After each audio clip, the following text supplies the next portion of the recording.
Swastiastu. Untuk sejarah tetekan khususnya di Desa Adat Kediri, itu memulainya kami sendiri juga tidak pernah tahu. Itu dari leluhur-leluhur kami bahwa tetekan itu begitu kami tahu itu sudah ada. Nah, untuk sarana, apa saja yang dipakai sarana tetekan? Karena sifat daripada tetekan itu adalah untuk mengusir para roh-roh jahat atau musibah yang ada di desa adat, maka sarana daripada tetekan yang dipakai ada yang disebut dengan kukul, kentongan.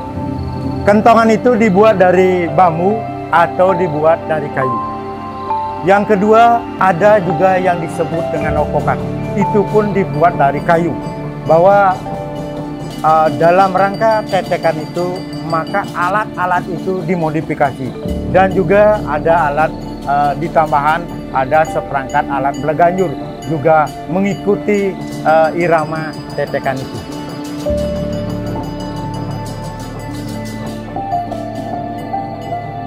Nah, kalau jenis tetekan yang biasa dilakukan di Desa Adat Kediri itu adalah semua warga turun, baik itu anak kecil, anak remaja, dan tua. Itu biasanya kami turun ke Banjar berkeliling mengelilingi Desa Adat di wilayah Desa Adat Kediri. Nah, tujuannya hanya untuk mengusir daripada roh-roh jahat atau pengganggu-pengganggu yang ada di Desa Adat Kediri. Nah, khusus begitu 5 tahun terakhir, jero Desa Adat kami membuat acara tetekan itu, dibuat acaranya menjelang perayaan Hari Raya Nyepi atau di saat menjelang Sasih Kesang. Bahwa tetekan itu dimulai seminggu sebelum acara pengerupukan. Itu kita di Banjar masing-masing yang terdiri dari 7 Banjar Adat yang ikut di Desa Adat Kediri dengan 5 Banjar Adat. Sedangkan ada Banjar Adat di luar Desa Adat Kediri juga dia ikut bergabung untuk menetralisir daripada roh-roh jahat atau mengusir bergalau yang namanya itu untuk di wilayah Desa Adat Kediri. Tetekan itu biasanya diramaikan itu dengan namanya okokan. Okokan itu dibuat dari kayu. Yang dicari adalah batang kayu yang besar, itu berdiameter 1 meter lawan 80 meter. Ada juga dimodifikasi bahwa kayu itu kalau kita tidak dapatkan kayu yang besar seperti itu, kayu yang agak tipisan bisa dimodifikasi, artinya direbat, direkep, dirubah membuatnya artinya tidak satu utuh itu kayu, tapi dimodif, dipadukan. Nah, itu di bahannya itu jelas sudah kayu yang digunakan itu banyak, ada yang gunakan kayu camplung, ada yang digunakan bawa kayu dap. Nah, itu banyak kayu yang bisa, yang ada filosofinya untuk suaranya terutama yang bagus. Itu kayu camplung biasanya dipakai. Untuk Karangbomo ya, untuk okokan kita yang ada di Desa Adat Kediri, kebanyakan kita tampilkan dengan Karangbomo. Maksud kita tempatkan Karangbomo di sana itu adalah sesuai dengan Hindu, adalah untuk menetralisir aura-aura negatif atau roh-roh jahat, atau pada intinya adalah untuk pengelukatan ya. Sehingga sebelum kita melakukan persembahyangan ke pura, jadi sifat-sifat atau aura-aura jahat atau unsur-unsur negatif yang ada daripada diri kita atau satribu akan hilang, sehingga kita akan menuju pura memunculkan sifat-sifat kedewasaan. Khususnya kami di Desa Adat Kediri, terutama di Banjar Telur Puri, karena kami juga punya namanya barang atau okokan yang sakral. Kalau okokan yang sakral itu kami tempatkan di samping di pura, itu kami ada satu pasang, artinya 2 biji. Itu memang betul-betul kami sakralkan. Nah, bagaimana okakang itu bisa kita gunakan? Nah, begitu di Desa Adat Kediri ada tedun netek karena ada musibah atau di saat sasi kesango, maka okokan itu baru turun. Nah, sedangkan okokan yang kami pentaskan saat ini itu adalah modifikasi daripada kesakralan itu. Memang kami juga mohon izin kepada yang sakral agar tetekan itu bisa kami komersilkan, terutama kami bisa promosikan bahwa di Kediri itu ada yang namanya tetekan yang sakral dan juga kami bisa komersilkan. Dalam konteks bahwa di Kediri, terutama di Banjar Delor Puri, itu ada namanya seko okokan yang disebut dengan Brahma Dipa Kencana. Itu memulainya bahwa dari tetekan sakral itu mereka belajar membunyikan, terutama okokan ini. Nah, untuk bagaimana penggenerasian, sudah barang tentu kami punya muda-mudi atau anak-anak kami yang kecil-kecil atau dari usia SD sampai ke SMP, itu mereka sudah mulai artinya belajar bagaimana bisa membunyikan. Yang memang luar biasa, membunyikan okokan itu memang luar biasa, perlu irama dan perlu kesabaran dan diikuti, terutama napas kita juga harus mengikuti sehingga bunyi daripada okokan itu mau bunyi.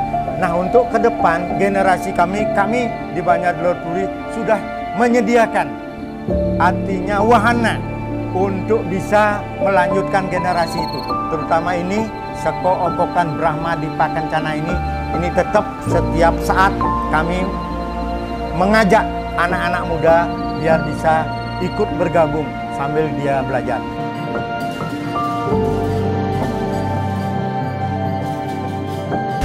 Terima kasih kepada pengelola The Kayon Hotel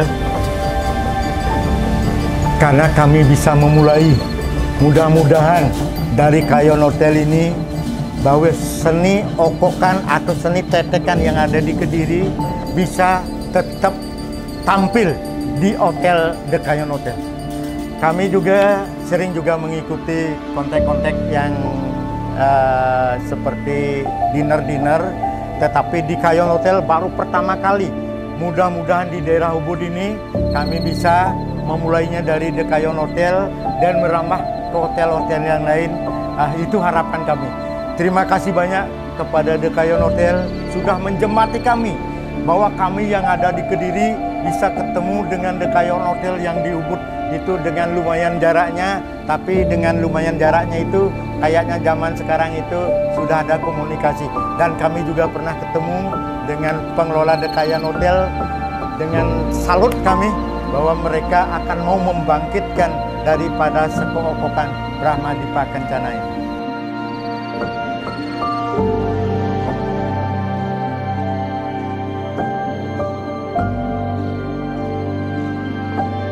Hello, my name is Danny. I'm from Holland.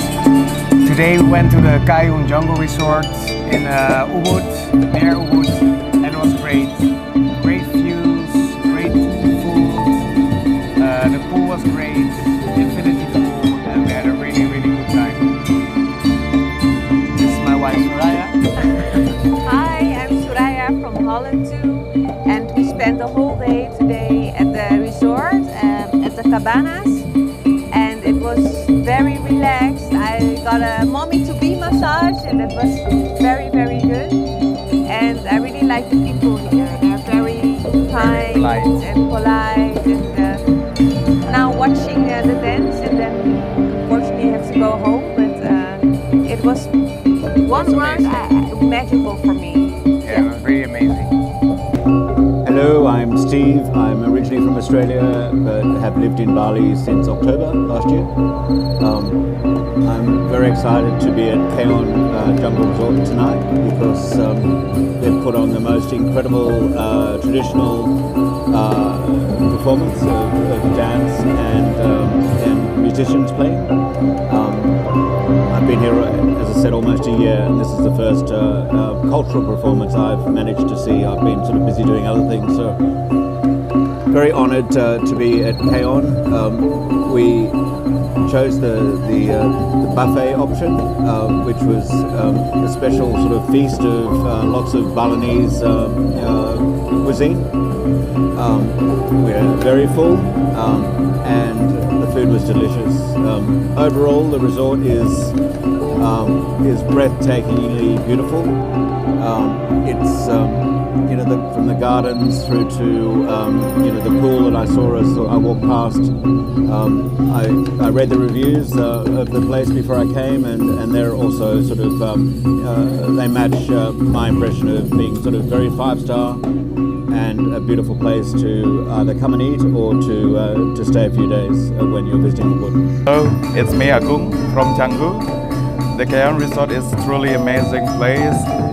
The dinner was amazing, the food was sensational, and this is what the guest has to see in Bali. There's a truly amazing performance from the Balinese people. It's truly amazing. Like, you will not see this from the other place, like the Ogokan performance with a different kind of music style, using like a traditional Balinese bells that made from the wood. So you have to come visit the Kayon Resort. That is in Kapitu restaurant in Ubud, Bali. So please come to the Kayon Resort. It's a place you need to see here.